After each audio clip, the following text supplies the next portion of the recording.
What's up, YouTube? It's your boy Anime Princess, and today we're going to go over how Spark was affected by the 3.24 patch notes, and we're going to talk about what you can expect from me as a content creator leading up to the League launch on March 29th. So first off, I have made a completely new Spark build from the ground up for this upcoming season. This time we're going to be using Hierophant, and the build will make use of the Widowhail bow for an easy 400% projectile speed boost with an attainable amount of early league investment. Now that we've seen the patch notes, I can safely say this plan has not been nerfed, and I'll be able to start recording the Leaguestarter guide video. As for tomorrow, I'm going to release a long form uncut video where I take our Leaguestarter all the way from Twilight Strand into maps, and this is done in an SSF Leaguestart environment. It's also going to show me farming 50 Chaos Orbs in the process of going through the campaign up until maps. We're going to be using Chaos Recipe starting at level 60 with Heist. And that's going to let us have a nice amount of currency to get some gearing upgrades right off the bat. This video is there to provide a clear visual example of how you should expect your upcoming League start to pan out if you decide to join me on the Spark journey this league. The video will have timestamps where I stop and I go over my progress, so you don't have to sit through the entire video if you don't want to, and it will have an accompanying path of building file which matches the character and shows multiple stages of its progression. Now please note this is not the League starter guide. That still has to be recorded. These two big videos aside, I have no other concrete plans for what I'm going to release. So very likely I will be putting out at least a video on some Alice passive trees I plan on using, as well as some early farming strategies that will work well with our build. And obviously, I always put out build progress videos after the league starts, so you can follow along on YouTube as my actual character grows. Onto the patch notes. Let's start off with the nerfs. So the first nerf is Sniper's Mark, which loses a little bit of damage. How will this affect us?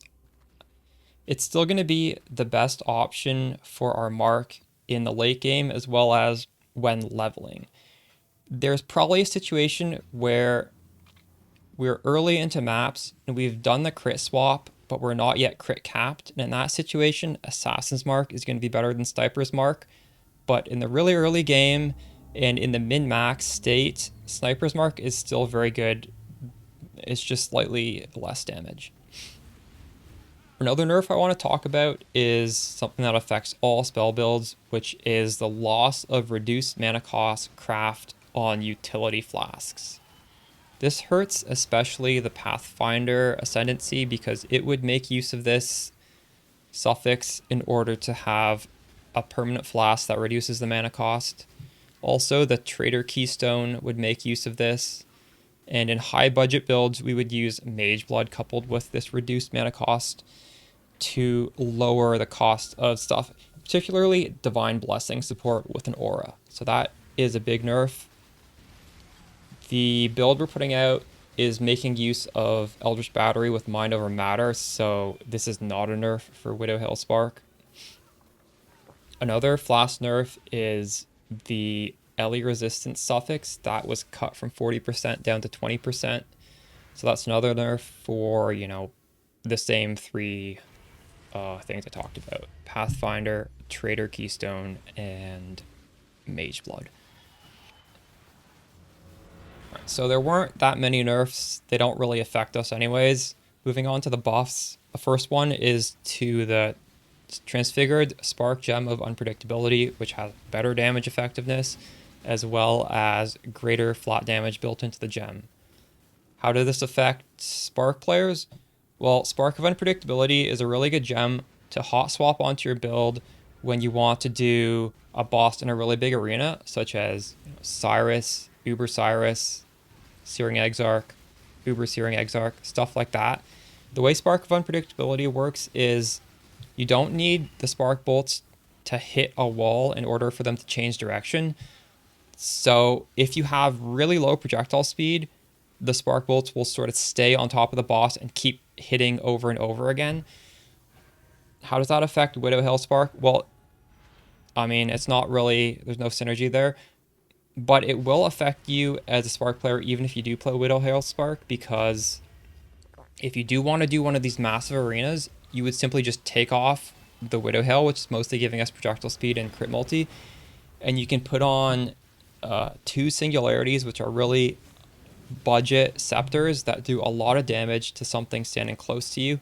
And you'll just stand on top of the boss with Spark of Unpredictability, try and remove all projectile speed on your skill tree as well, and you'll just do massive damage to the one weakness of Widowhail Spark, which is these massive arenas. Because no matter how fast your projectile speed is, those spark bolts are never coming back to hit the boss more than once.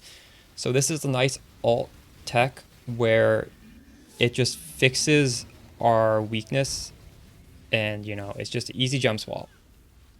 Okay, second buff is tattoos are back. I'm not personally going to incorporate any into the League starter as mandatory tattoos, but if you want to min-max the build, push deeper into the League, Spark is, it has quite a few tattoos that are strong. There's the proj speed tattoos. There's also the tattoos that give +4 to all attributes, which helps us get a little bit of extra strength and dexterity, which we may need for our gems. I'm not sure if the global defenses tattoo is back. I didn't see it in the patch notes. I don't know if that means we don't have it or if it means it's just not been nerfed. But, you know, keep an eye out for tattoos. They're back. The last buff is, I guess we talk about the map pool rotation. So we lost Carcass, which is a pretty good early map for Spark, but we gained Phantasmagoria, which is basically the same map. We also gained Toxic Sewers, which is probably my favorite map for week 1 farming, especially if you combine it with a synergistic League mechanic such as Blight. In the early days of the League, you're going to want to pick a map that has narrow corridors, because Spark is going to hit the walls and then come back and hit the enemies multiple times. So if you have these narrow corridors, the Sparks are just going to bounce really fast back and forth, and they're going to do multiplicative amounts of damage to your targets. So it's great that we have Toxic Sewers back. I will likely be favoriting that as my first map. If you do want to farm something like Mage Blood, both the Mage Blood map, or both the Apothecary maps are also quite tight, so you could be using those as well. All right, that wraps up the changes I want to talk about in terms of a Leaguestart perspective. Something I didn't touch on was a new unique helmet from one of the Uber bosses. It uses Rage to give us spell damage and cast speed, which are two really good scalers for Spark. So that is something to consider possibly for an expensive Spark build, although I don't really think that's relevant for a League start. So I'm going to wrap up this video and work on the League starter guide. I will see you guys soon. Peace.